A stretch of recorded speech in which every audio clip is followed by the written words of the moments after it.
moon was built for laughter, not the laughter of children or friends or anyone who had ever loved another living thing. It was built for the laughter of the rich, for the satisfied murmur of aristocrats behind crystal masks, for the clink of jeweled claws on black stone balconies, for the low, delighted gasp that came when something desperate ran and something stronger followed. And on the night the moon went dark, every one of them learned the same lesson at once: humans do not say pray. By the time the first lights died, Elias Vance was already bleeding into the dust. He knelt behind a ridge of silver rock beneath an artificial sky, one hand pressed hard against the torn muscle above his ribs. His breath came shallow and measured. The wound was not fatal yet. A glancing shot. Plasma scored along his side, hot enough to char the fabric of the prison-gray field suit they had stripped him into, but not deep enough to open the cavity. He had been hurt worse. That thought did not comfort him.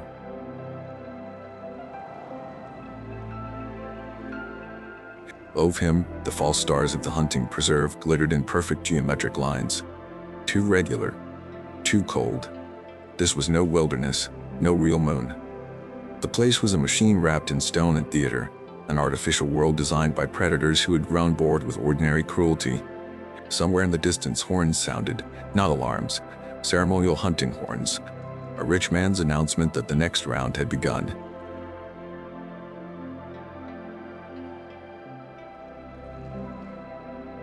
Wind crossed the crater basin in low gusts, carrying dust, ozone, and the faint stink of imported jungle rot from another bioma sector. Beneath that came other sounds: running feet, breathing, someone trying not to sob. He clicked twice with his tongue.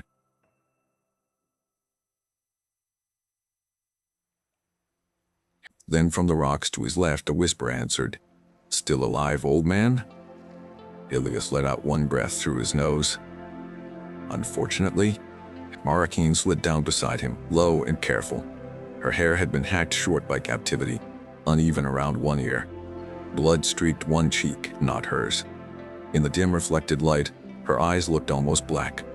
She had once been a Marine raider. Now she was 62, broad-shouldered, scarred, and mean enough to frighten younger soldiers when she smiled. At the moment, she was not smiling. "You're leaking," she said. "So are you. Mine's decorative." She held up a weapon assembled from stolen parts, broken rail couplings, and a sharpened length of maintenance alloy. Half spear, half rifle stock, all ugly. He approved immediately. "How many?" he asked. "3 behind the lower ridge. 1 drone overhead every 90 seconds. More movement east side."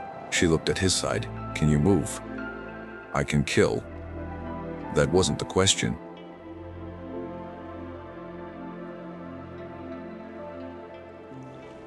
Mara stared at him for half a second, then gave the smallest nod. She understood him too well. They had only met 10 days earlier, dragged in chains into the same processing bay, but war recognized war. Some bonds formed faster than blood. Far across the crater,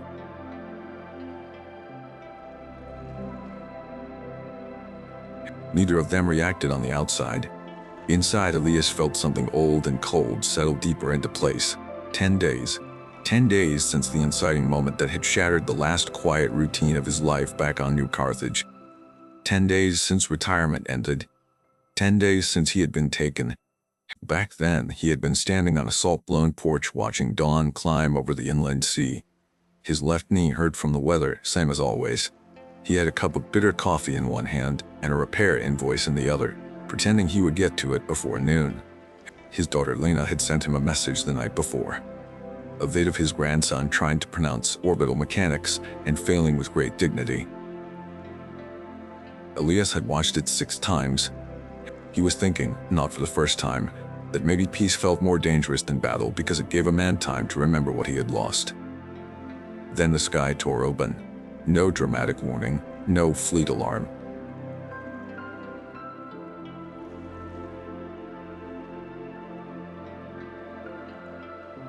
He had reached for the old rifle he kept by the door out of habit older than reason, but the first stun lattice hit him before his fingers touched the stock.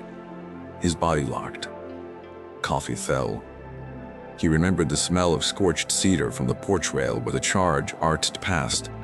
Then shapes came down through the light, all elegant, armored in lacquered plates that looked ceremonial until one moved fast enough to cross 10 meters in a blink. Faces hidden behind polished hunting masks, limbs too long, hands too delicate for creatures bred to kill, until he saw the claws slide free. No of them crouched beside him while he lay frozen on the porch boards. It tilted its head, studying him. "Subject confirms age bracket," it said in precise trade speech, scaring consistent with military records.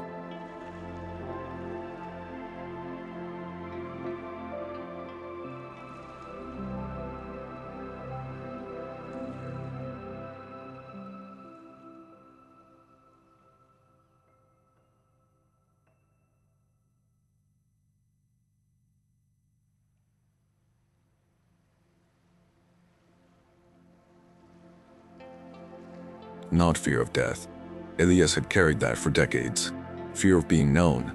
Because if they had his records, they had found Earth systems, colonial archives, veteran registries. They had selected him, not random raiders, collectors. He had tried to force a finger to move, tried to bite his own tongue bloody, anything to break the neural lock. The alien saw the effort and seemed amused. "This one still struggles," it said to another. "You were right. The Terrans retain combat response even in decline." Elias would remember that word. Then the world went dark. When he woke, there were 83 humans in cages. The hold smelled of antiseptic, metal, vomit, and fear, packed too tightly to breathe around. Some were old, some merely older than soldiers were expected to become. Men and women with white at the temples, bad joints, scarred hands, watchful eyes. Veterans. Not all from Earth. Some from colonies he only knew from campaign maps. A shipbreaker from Ganymede. A medic from the Belt Wars. A dropship pilot from Antioch. An infantry captain from the Red Silk Pacification who still carried herself like parade steel even in a shock collar. They had all been chosen for one thing. They had survived. A boy in his 20s, a civilian maintenance tech taken by mistake or convenience, had been in a cage beside Elias. He kept asking when the authorities would intervene, when the military would trace them, when this would be over. No one answered him. On the second day, an older black man with burn scars over half his scalp finally said, "Son, if they grabbed us this clean, they're either invisible or connected, maybe both. So stop waiting to be rescued and start paying attention."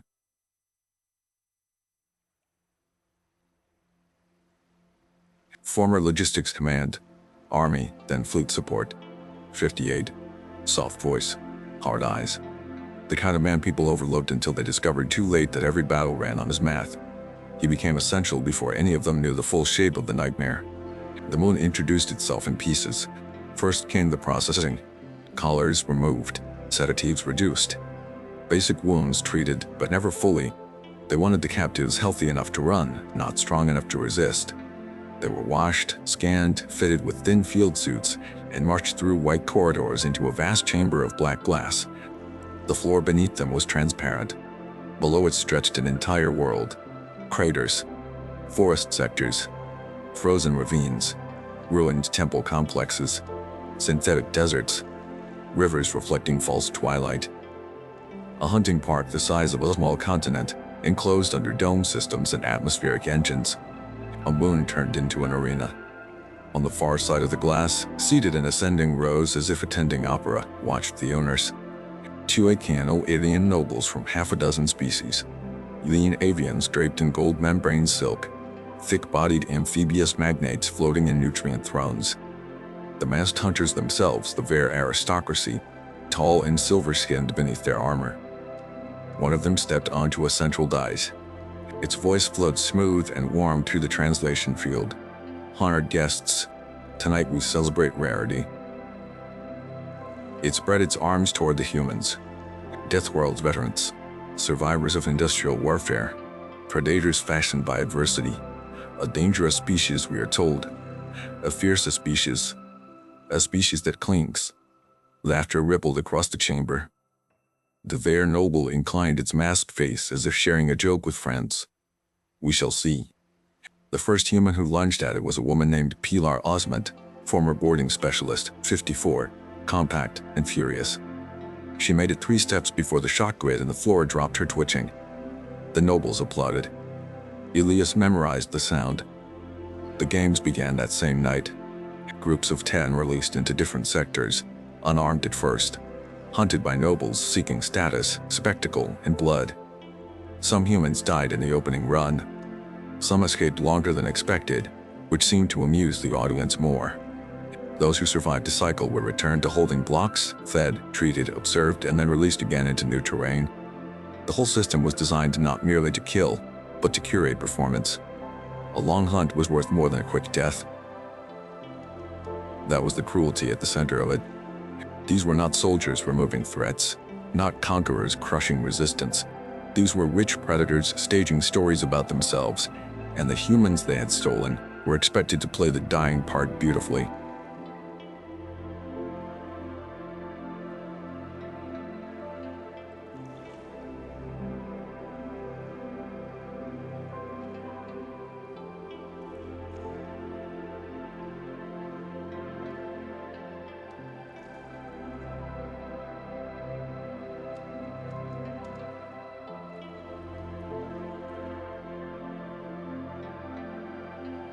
They were released together in a jungle sector under artificial dusk, dropped from a low carrier ramp into steaming undergrowth and red mud. 3 others landed nearby. 2 panicked and ran blind the moment the warning horn sounded. The third, a former aerospace mechanic named Toma Arendt, froze long enough to ask, "Anyone got a plan?"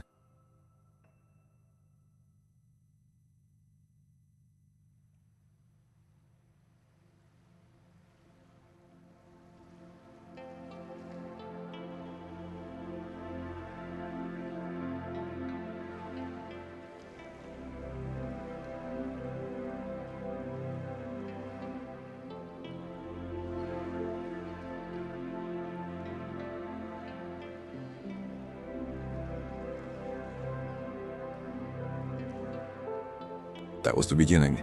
They survived 4 hunts by breaking patterns. Hunters expected sprinting prey. The humans doubled back. Hunters used scent hounds bred from engineered scavengers. Mara soaked them in marsh algae and coolant sludge. Hunters drove survivors toward scenic kill zones with the best camera coverage. Jonah, when he was later grouped with them, learned to identify the sensor towers by maintenance seams in the stonework and guided them through blind wedges between overlapping arcs. The moon was beautiful in the way a knife could be beautiful.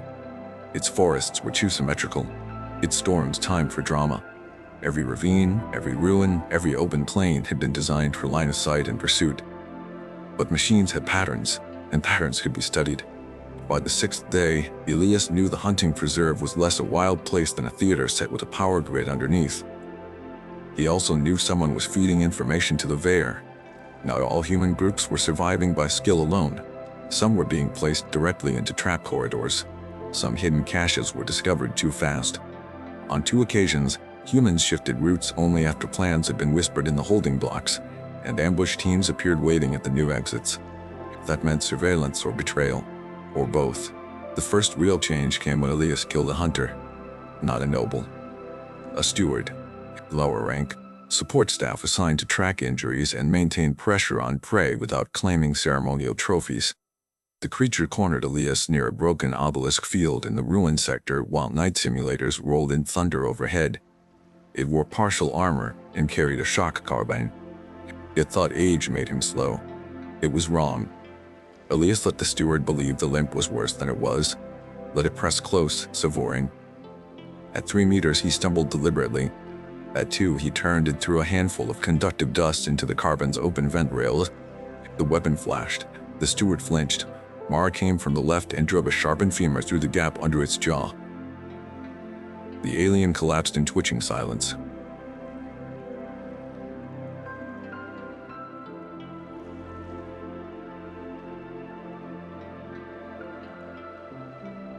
"No," Mara said, yanking the weapon free. "Not his department." They stripped everything useful in under a minute. Carbine, belt cells, met foam, locator tags. one crescent blade. Most importantly, a wrist control key encoded for maintenance access. Jonah nearly smiled when he saw it back in the drainage culvert they had adopted as a temporary hide. "This," he said softly, turning the key under the glow of a stolen lamp shard, "is civilization." Elias crouched opposite him. "Can you use it?" "Not directly, but I can learn what it opens." "Fast." Jonah's face tightened. "You keep asking the impossible like it's a scheduling issue. Because impossible is what we have." Around them, the culvert chamber breathed with exhausted human life. 12 survivors now. Not many, but more than a handful. Pilar was there, wrapping her own arm after a glancing maul wound. Toma sat with his back against the wall, turning the stolen blade in trembling hands like he still could not believe they had crossed that line.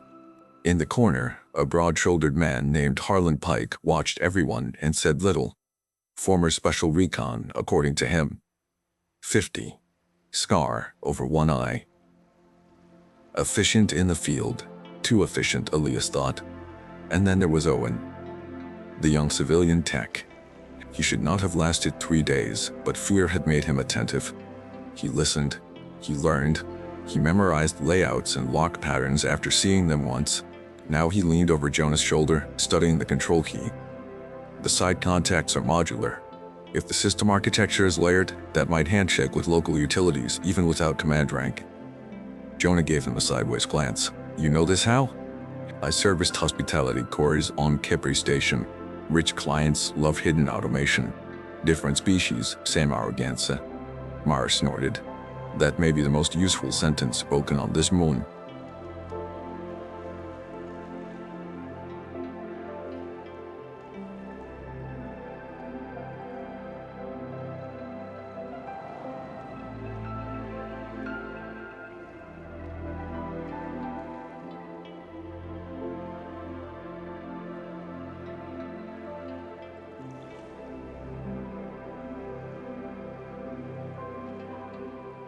If there's a utility layer, there's power.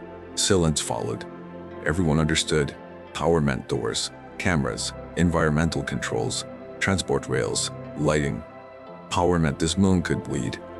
By then, they had learned enough about their captors to know the shape of the enemy. The Vair were old money and old predators, one of the founding aristocracies of the Mid-Spiral Compact. Not the largest empire, not the strongest, but ancient, connected, and obsessed with ritualized dominance.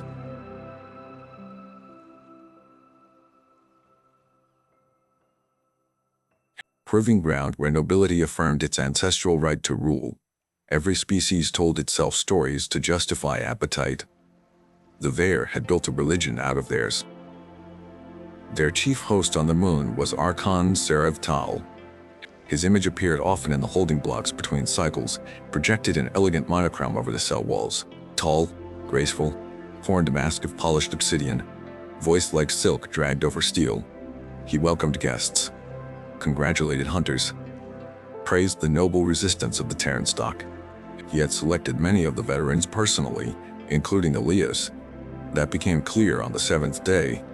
Elias had been dragged, half-conscious, from a canyon skirmish after taking a shot bolt to the spine. Not a full paralysis shot, just enough to drop him. He woke restrained in a private chamber rather than the communal block. No audience, no other prisoners. Just dim amber light, medical drones hovering, and Archon Serev Tal seated across from him at a long black table as if hosting dinner. The mask stared without eye holes. Elias tested the restraints once. Magnetic, not breakable in his current state. Serev tilted its head. "Commander Elias Vance," it said. He said nothing. "You commanded the 13th Expeditionary Resistance during the fall of Karn Gate." Still nothing. 3 battalions, partially encircled, ammunition exhausted, evacuation denied. Yet you held a refinery corridor for 19 hours against superior numbers and extracted 2,000 civilians through maintenance tunnels your enemies had not mapped.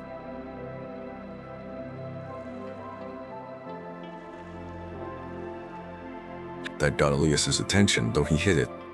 Serev seemed pleased. "I wished to see whether the man matched the case record. You kidnapped me to satisfy curiosity? To honor craft." Elias barked a laugh despite the pain in his back. You murder pensioners for applause. Sarah stood and paced slowly around the room. Do you know why your species fascinates my peers? Because cruelty gets boring without excuses. Because humans are contradictory, fragile in tissue, brief in lifespan, chaotic in governance. Yet under pressure, you harden. You endure damage that should reduce function. You improvise beyond doctrine. You become educational.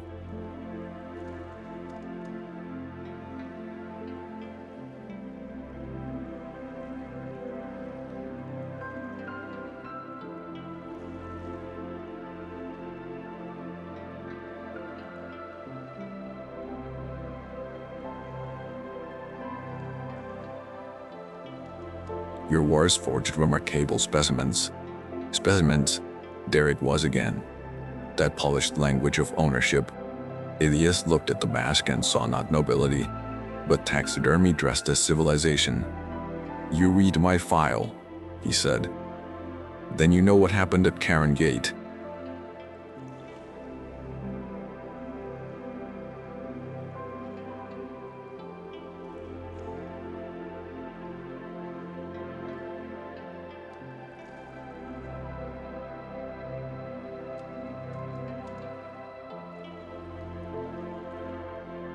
Then you know I don't perform for crowds. Seraph leaned close enough that Elias could see his own reflection warped in the obsidian surface.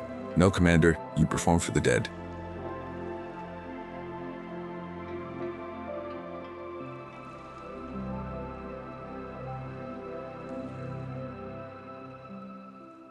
The collapsing refinery towers. The voice of his wife, Captain Nora Vance, over a failing tactical channel telling him she had sealed the western breach and would not be coming back. His wound, his fear, his secret. Because the official record said Elias had held the line by making an impossible command decision under fire. What the record did not say was that Nora had made it for him first. She had overridden his retreat order, had locked herself in 2 squads in a burning processing wing to delay the enemy advance, had died buying the time that made him famous, and he had let history simplify it. He had let them call him the hero because telling the truth felt too much like stealing her grave from her. Seraph watched the pain flicker across his face and understood it had found the seam. You see? The Archon said softly. Pressure reveals structure. Elias forced his expression flat. If this is an interrogation, you're bad at it. It is not an interrogation, it is an invitation. That was new. Seraph touched a panel, and a section of the wall lit with a map of the moon sectors. There are factions among my guests, it said. Some seek only blood. Some seek prestige. Some would dismantle this preserve and replace art with efficiency. Vulgar people. Accountants in silk. I prefer tradition. Elias stared at the map. Utility lines glowed under terrain layers, transit shafts, control nodes. Seraph noticed exactly where his gaze settled and smiled under the mask, somehow visible in posture alone. You wonder, the Archon said, whether a man like you could appreciate the necessity of hierarchy. Now Elias understood. This was not merely sadism. Seraph wanted collaboration, not open treason perhaps, more like curated resistance. A legend with parameters. A human commander given selective advantages to make the games more thrilling and to embarrass rival nobles. A tamed wolf. Elias spat blood onto the black floor. Seraph stopped moving. Ah? It said quietly. Good. I would have been disappointed otherwise. The restraints released. Not fully. Just enough for guards to drag him back to holding. But as they hauled him through the corridor, Elias replayed the map in his head. Not the terrain. The lines beneath. He had seen the arteries. From that point on, the insurgency stopped being a fantasy and became a timetable. Jonah and Owen worked from memory and fragments. Elias described the utility map. Mara reconstructed sector rotations from patrol behavior. Pilar organized the stronger survivors into work teams during release cycles. Scouts, scavengers, decoys, strike pairs. Toma became quartermaster because he hated blood and therefore counted everything that prevented more of it. They were not building an escape yet. They were building command.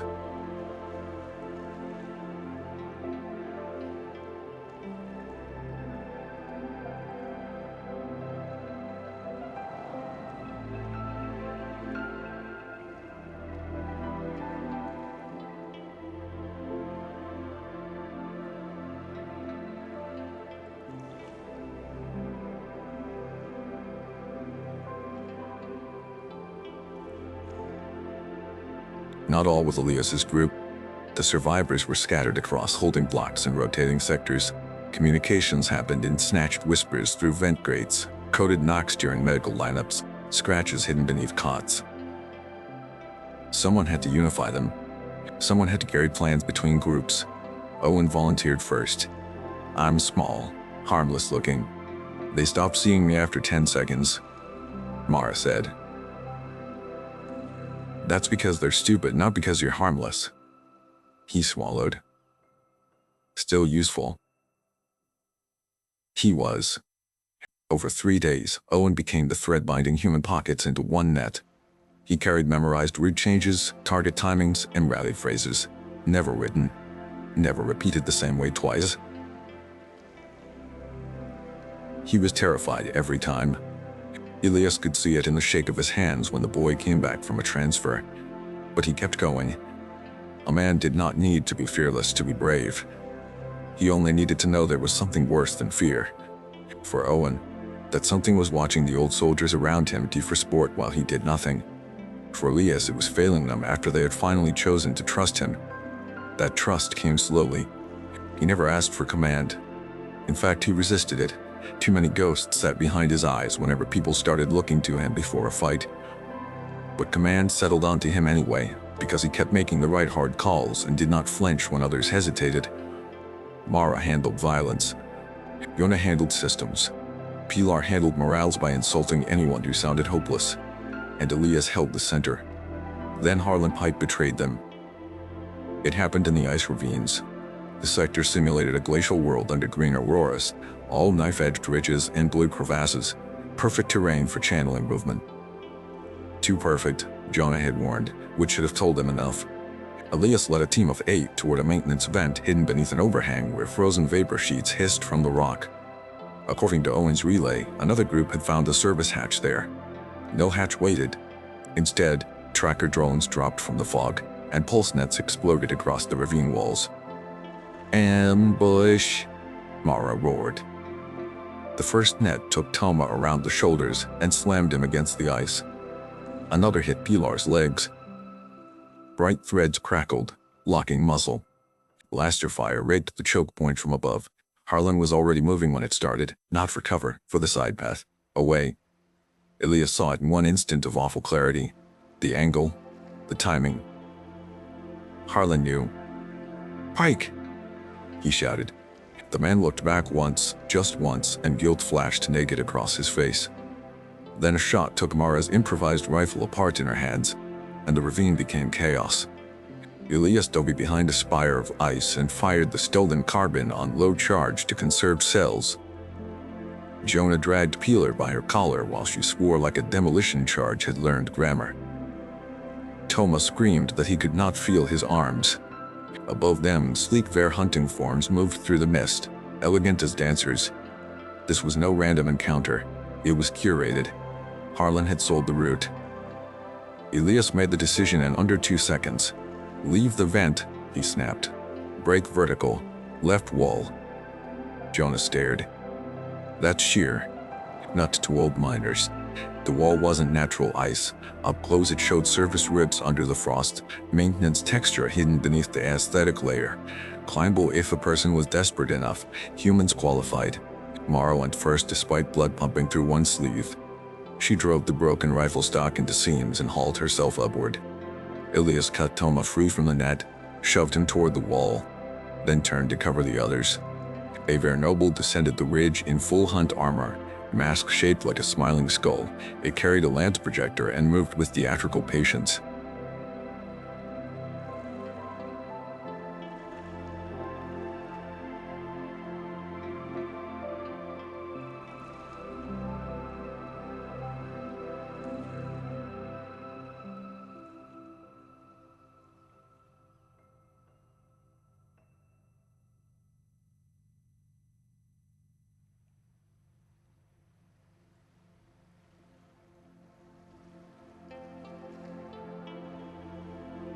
Elias looked up at the climbing survivors, looked at Jonah struggling with Pilar, looked at the Noble, and remembered Karen Gate.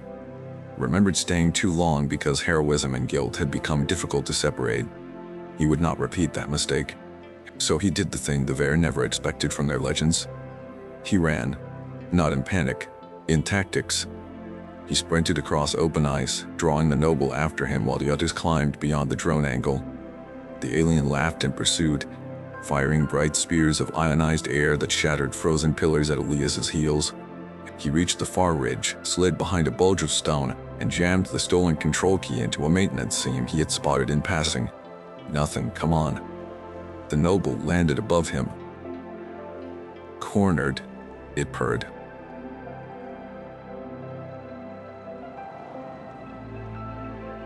The seam flashed red, denied. The noble raised its lance. Then from behind Elias, deep in the rock, something clunked. Manual release. An access panel dropped outward like a guillotine door, smashing into the noble's knees.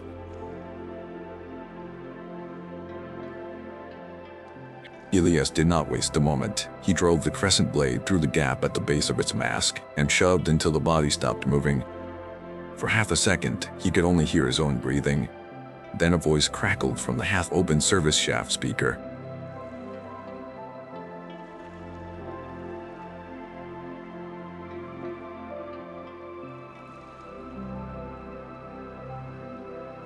I rerouted the authorization from another node, the kid said.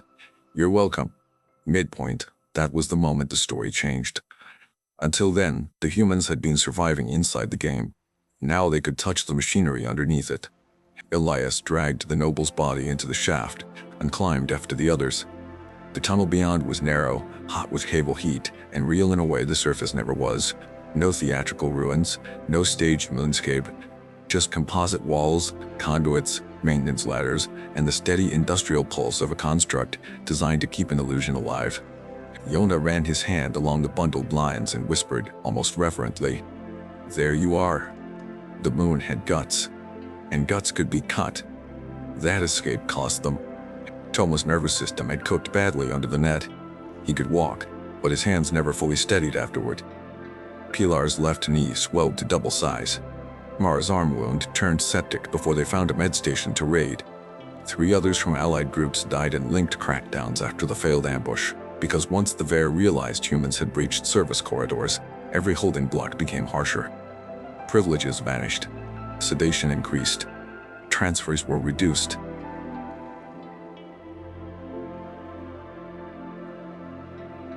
Instead, it hardened it. Because the revelation spread anyway. There are tunnels. There are nodes. The moon can fail. Hope is dangerous in a prison. It can get people killed if it arrives too early or without shape.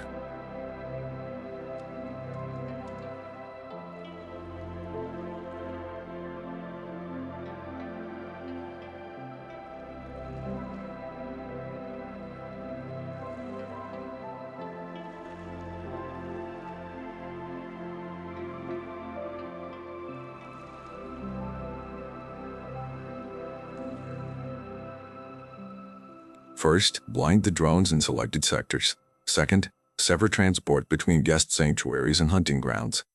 Third, cut main power during a ceremonial grand hunt when the highest number of nobles would be on the surface, not to escape unseen. To trap the hunters in the dark with the things they had trained to fight. Jonah objected first. Full blackout causes environmental instability. Some sectors depressurize. Some flood. Some freeze. We don't need full system collapse, Elias said. Just enough darkness and confusion. Even localized people D. Mara sat against the wall while Owen changed the dressing on her arm. People are already dying, Jonah. He looked at her, then away. I know. Elias did not push. He had learned long ago that the best logisticians sounded cautious because they could actually count the bodies. Finally, Jonah said, then we need zone isolation, surgical cuts. If I can access the central lattice, I can cascade non-essential systems without venting habitation cores.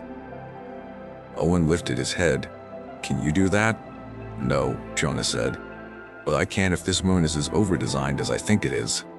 Rich idiots love redundancy, Owen offered. Jonah's mouth twitched. Then perhaps wealth will save us. The next days became a war of inches. Scene by scene, they stole the moon. Mara and Pilar led a strike on a kennel sector where the Ver bred sent beasts for ceremonial release.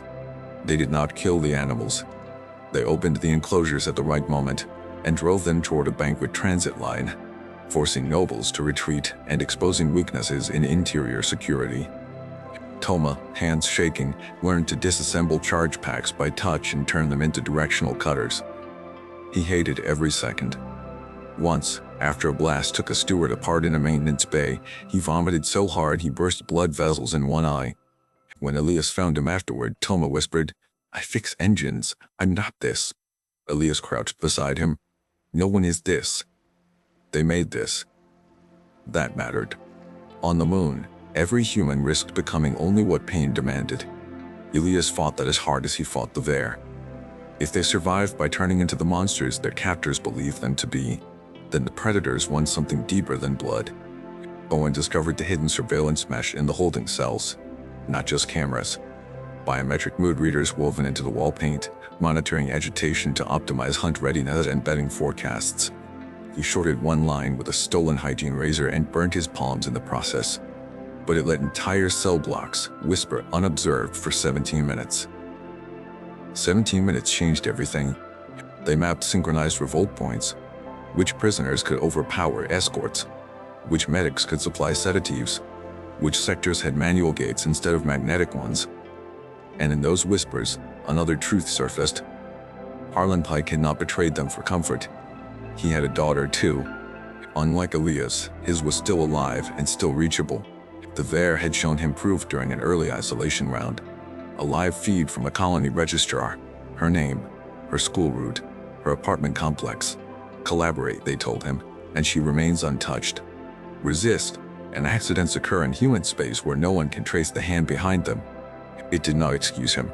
But when Mara learned it, she did not say what Elias expected. She only sat very still and asked, "Would they have had to threaten you?" Elias knew what she meant. Would they need leverage at all if his daughter Lena had been the one exposed? He took too long to answer. Mara looked away. Yeah, thought so. Later, alone in a dead service alcove, Elias let himself feel it. Not anger at Harlan. Terror. Because if the moon had not taken him clean off that porch, if Lena or her boy had been standing outside with him, he might have broken before the first stun lattice cooled.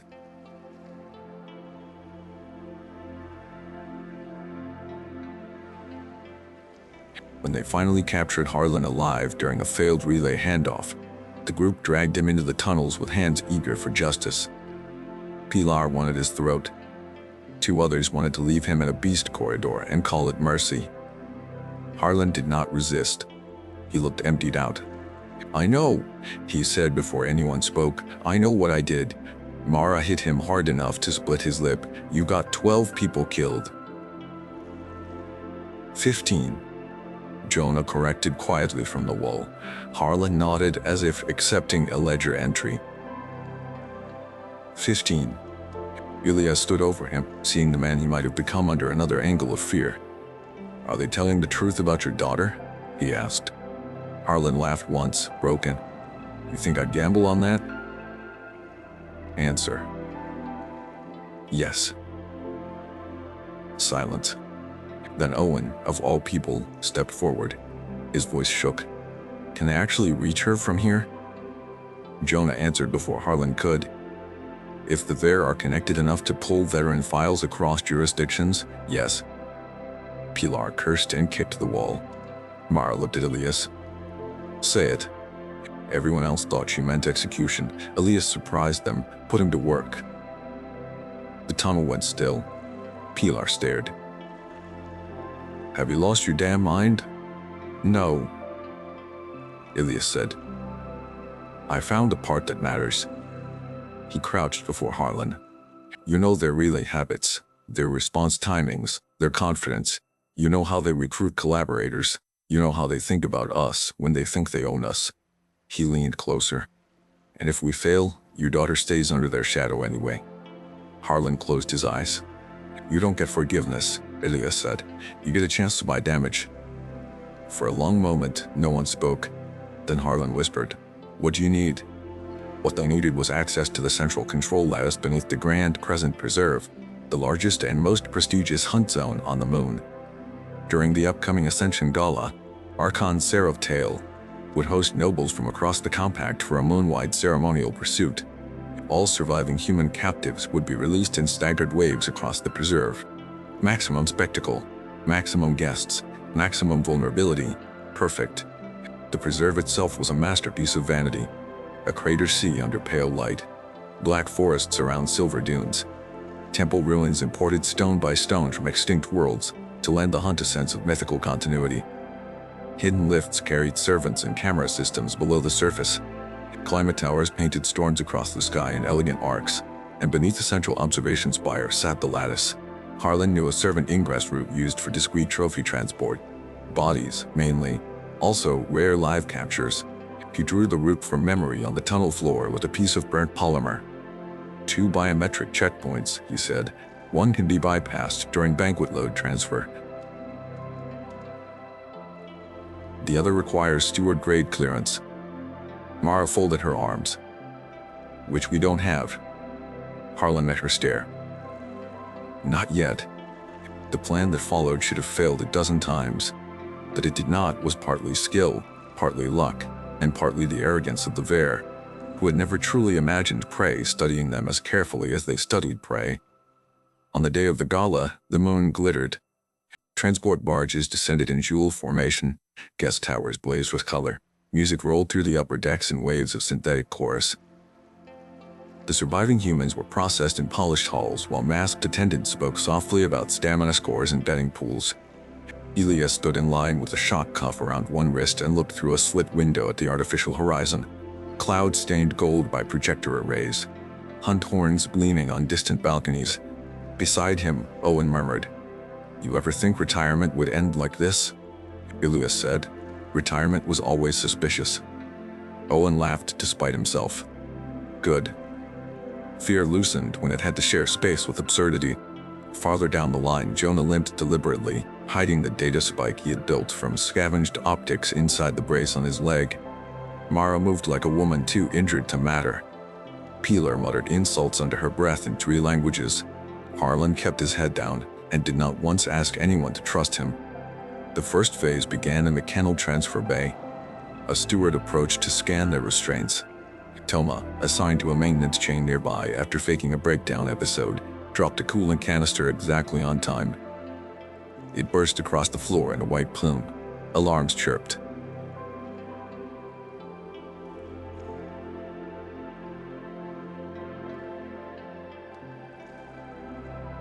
Everything after that moved at war speed. Jonah caught the falling scanner and spoofed the first checkpoint. Elias and Harlan dragged the body into a waste chute. Owen redirected a corridor light panel to loop the camera feed for 19 seconds. Not enough for comfort. Enough for motion. They entered the servant ingress route. Narrow black walls, cargo rails humming, air smelling of perfume, antiseptic, and machine heat. At the second checkpoint, Harlan hesitated. Just for a fraction. Mara's improvised blade touched his spine.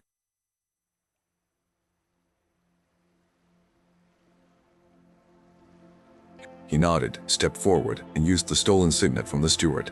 The lock went green. Move, Elias said. Above them, the gala hunt began. Human groups released into the preserve. Noble parties descending in grav sleds and lacquered walkers. Cheers from the balconies. Betting spreads recalculating in real time. Everything depended on timing. They reached the sub-spire access level 3 minutes ahead of Jonah's estimate, which meant one of 2 things: luck, or the Vare had shifted some ceremony path for convenience. Luck rarely lasted.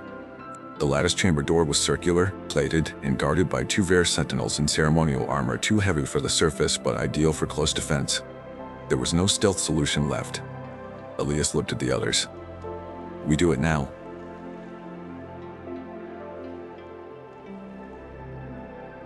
Pilar took the first guard low with a stolen stun pronged to the knee joint.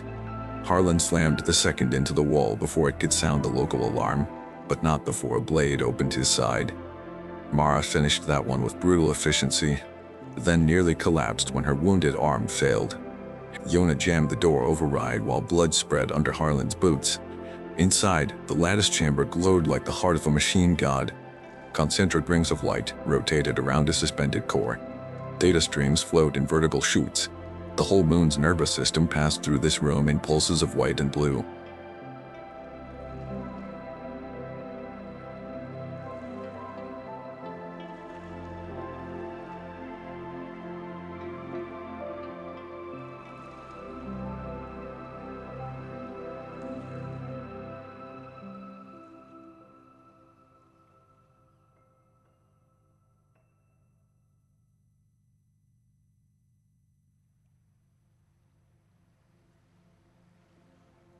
He plugged the spike into a maintenance nest beneath the primary control days.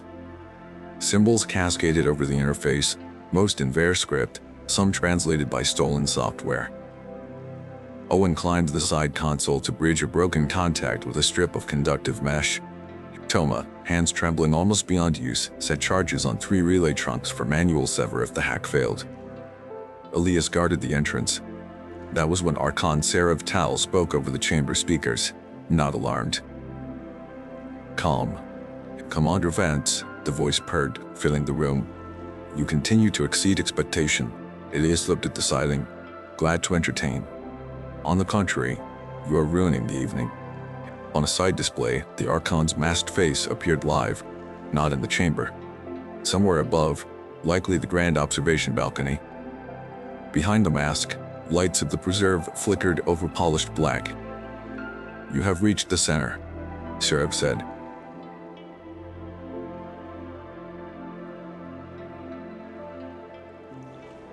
Jonah froze for half a second. It knew. Of course it knew, Mara hissed. Keep working. Seraph's voice softened.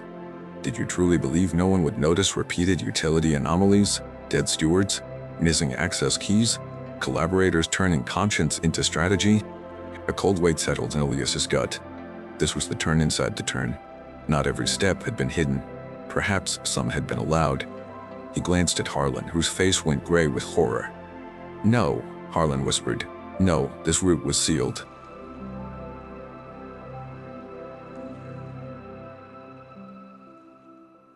Reactivated this morning, Jonah said, understanding all at once. Seraph had let them come. Why? The answer arrived with the next words. My guests have grown divided, the Archon said. Some call humanity overpraised.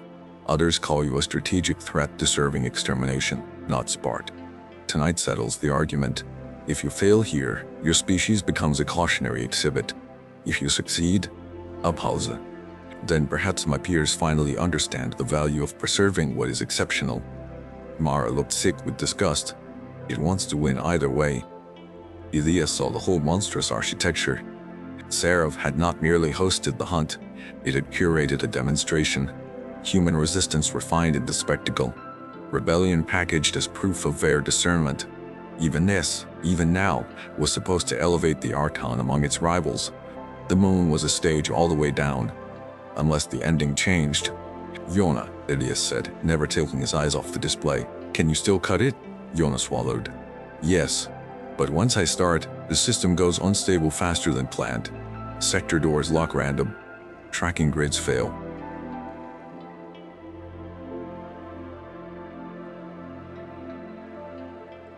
To eat, Seraph interrupted, voice sharp for the first time.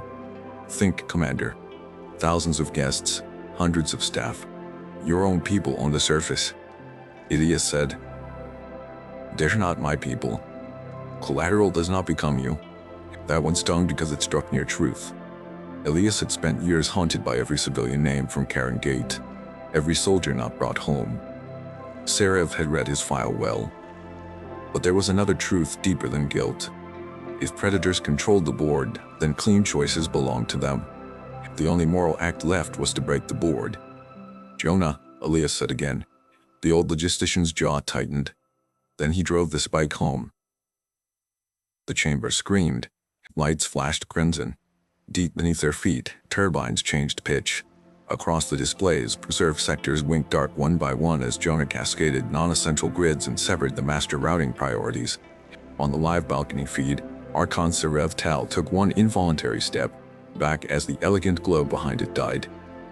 Then the moon went dark. Not entirely.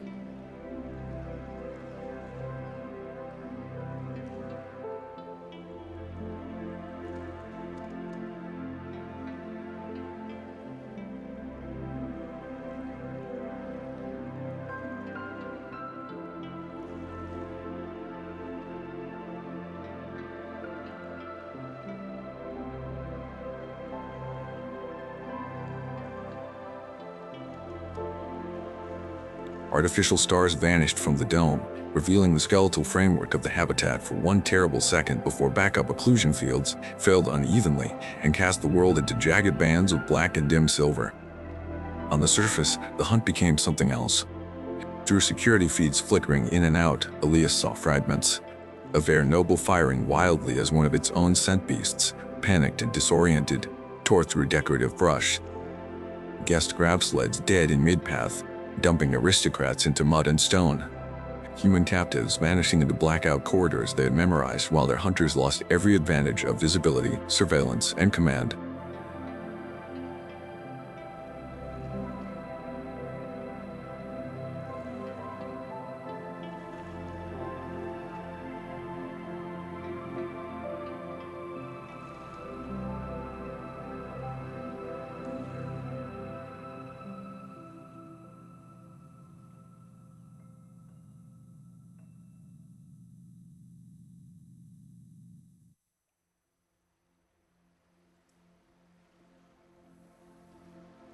Old bipedal security drones, museum-polished and almost never used, emerged from hidden bays with obsolete threat parameters and no current distinction between guest and quarry. Jonah swore. I tried to sandbox them. Can you stop them? Not quickly. On the display, a drone tore through a banquet pavilion wall while screaming nobles scattered. Serev's image vanished. For the first time since arriving, Elias heard true panic in the moon's comm traffic. Not choreographed screams. Real ones. Mara looked at him in the red gloom. Well, that's one way to ruin a party. But the cost came immediately. A blast door slammed down over the lattice chamber entrance. Locked. Another alarm rose from the core itself. Overload? Owen asked. Yona checked the feed and went pale. Containment breach in the upper power transfer ring. If it arcs through, this room becomes a furnace. How long? 8 minutes, maybe less. Harlan sagged against the wall, one hand pressed to his wound. There's a maintenance shaft behind the primary ring. Trophy route. Leads to the observation spine. Elias looked at him. Can you walk it? No. Pilar cursed softly. There were too many wounded. Too little time. Classic command problem. The kind that carved pieces off your soul because arithmetic did not care who deserved to live. Elias stepped toward Harlan. The man managed a bloody smile. Don't even. I know the math. We carry you if we can. You can't. Harlan looked at the others, then at Elias. If I'd had your nerve sooner, 15 people might still be breathing, Mara said. Don't make this noble. I'm not, he said. I'm making it useful. The shaft release was manual, high on the rear wall beyond a live conduit. Someone had to cross open energy arcs to trigger it after the others moved. Everyone understood. Harlan pushed off the wall, nearly fell.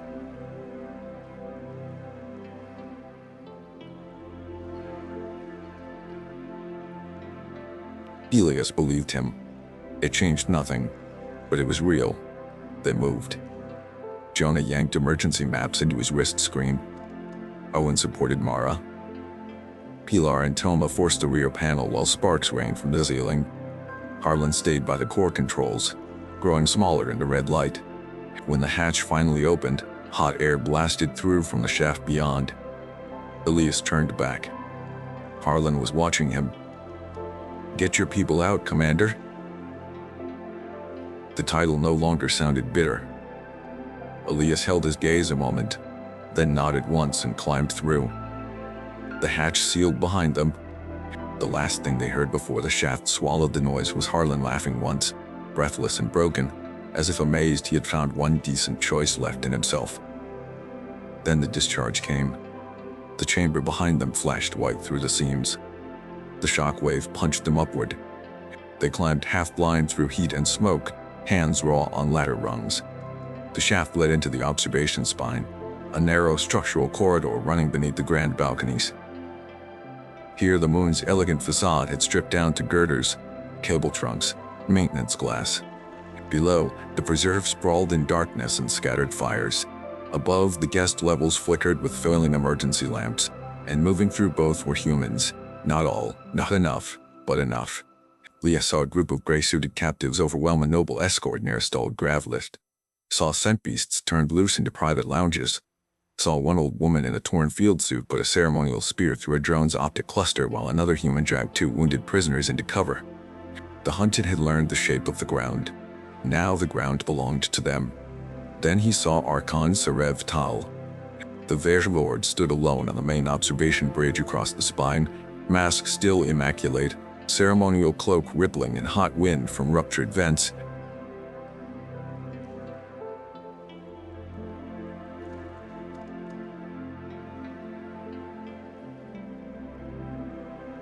It had a blade in one hand and a compact shock pistol in the other.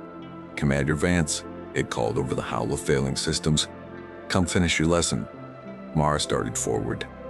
Elias stopped her with one hand. "No, this one's mine." He crossed the spine slowly, every injury reminding him of its existence. His side burned. His back stuttered with old nerve pain. His right knee threatened mutiny at each step. He was not the man he had been at 30. Serev saw that and mistook age for weakness. "Look at you," the Archon said softly, worn to wire and memory, yet still dangerous. "Your species truly is magnificent under pressure." Elias kept walking. "You think this is victory?" Serev continued. "A sabotaged moon?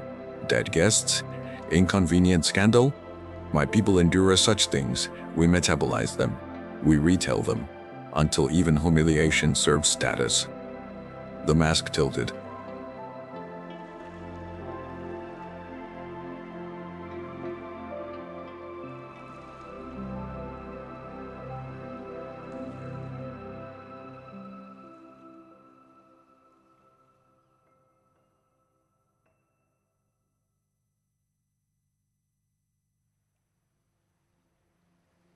The final obscenity, not that Serev had tortured them, that it believed suffering only mattered as narrative ownership, that if it could frame the story, it could own the dead too.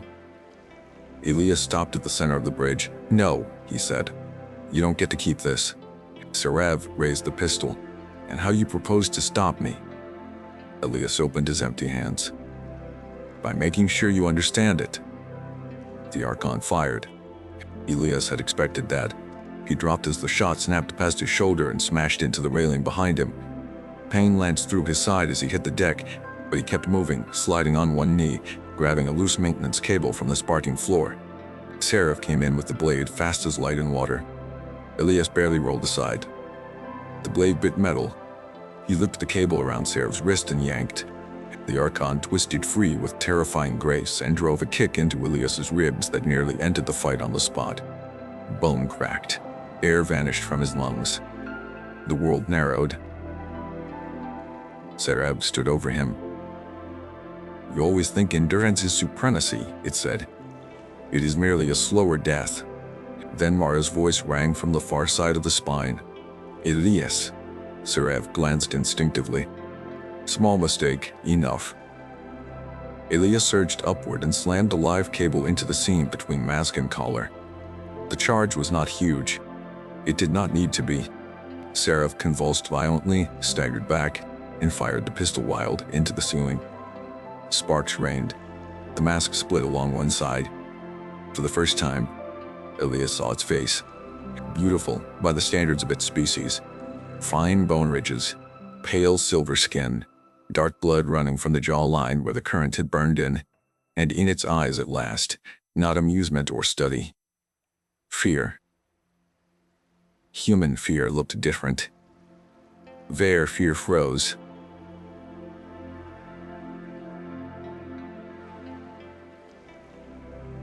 "You wanted to know what pressure reveals," he said. Sarah struck at him with the blade.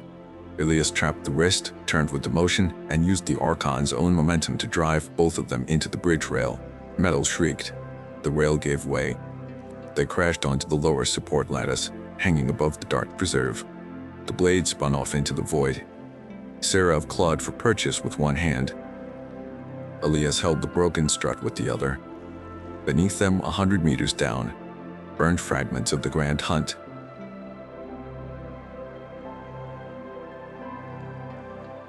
For one heartbeat, there were simply two old warriors suspended over ruin. Then Sarah spoke, stripped bare of ceremony. "Help me." It was not an order now, not a negotiation, a plea.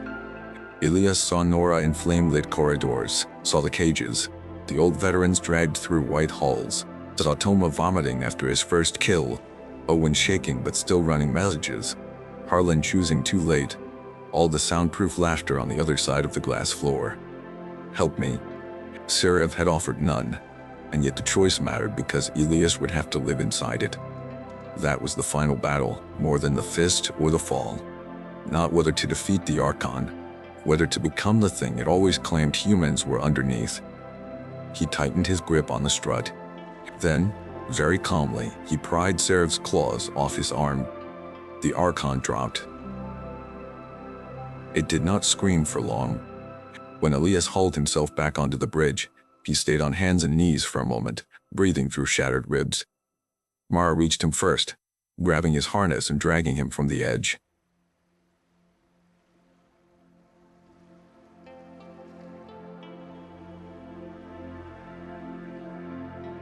"Please tell me that was dramatic," Pilar said.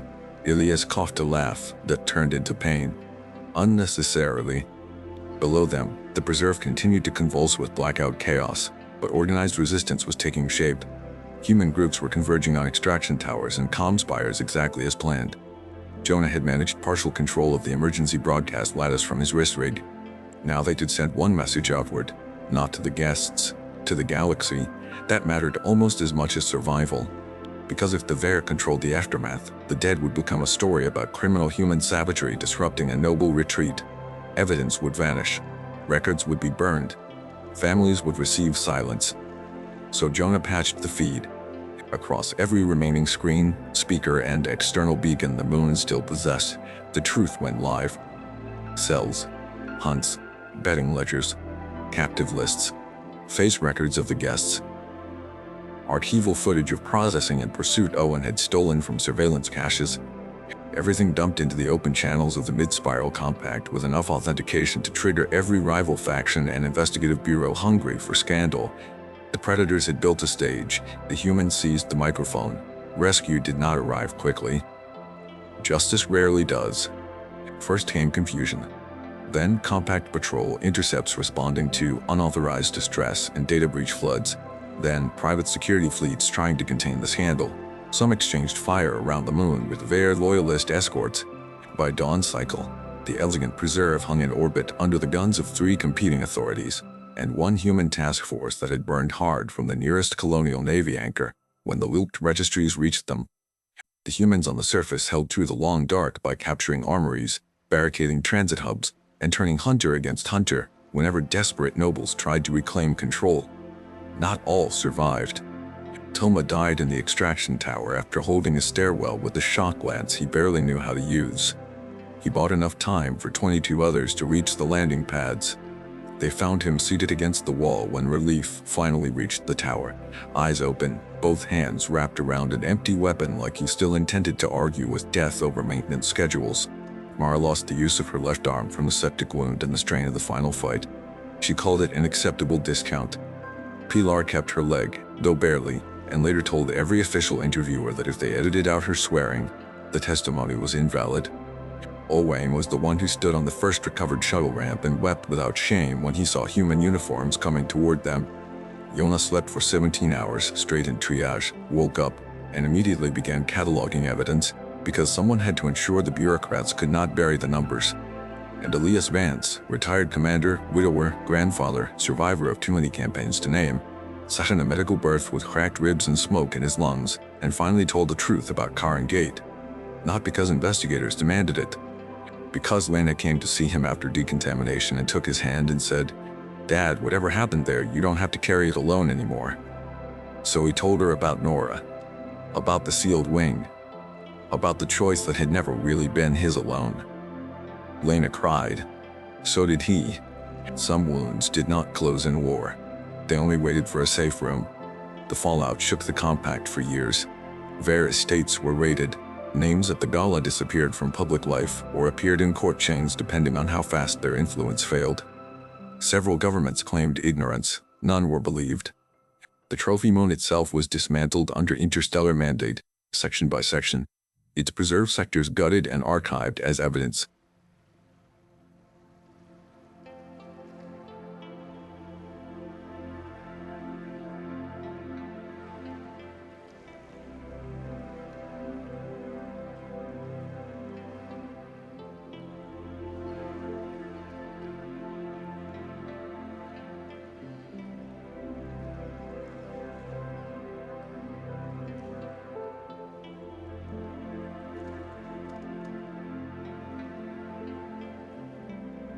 That civilization could become monstrous when cruelty dressed itself in etiquette. That old soldiers were not relics. And that humanity, even tired, even scarred, even dragged in chains onto someone else's stage, remained catastrophically difficult to finish. Years later, when the story had passed into books and tribunals and the usual machinery that turns horror into history, a student once asked Elias during a veterans lecture whether he had known the plan would work. He sat for a long moment before answering. "No," he said. The auditorium was quiet. I knew people around me were brave. I knew our enemy was arrogant. I knew systems fail when the people inside them believe they're untouchable. He looked at the students, some barely older than Owen had been. Mostly, I knew something simpler. Hunters think the story belongs to them.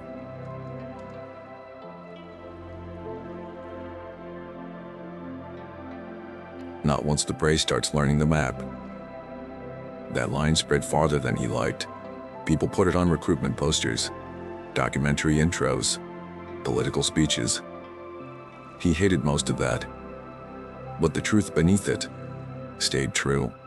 On the moon, the humans had not won because they were bigger, faster, or unbreakable. They won because they remembered. They remembered what cages felt like. They remembered each other's names. They remembered that strategy was love with teeth, that survival was a shared labor, and that old age did not erase what hardship had carved into bone. And most of all, they remembered that darkness belonged to no predator forever. Because when the rich built a moon for blood, humanity taught it another use, a battlefield, a grave, and a warning. If you enjoyed this story, stay with Midnight Galaxy for the next journey into the dark.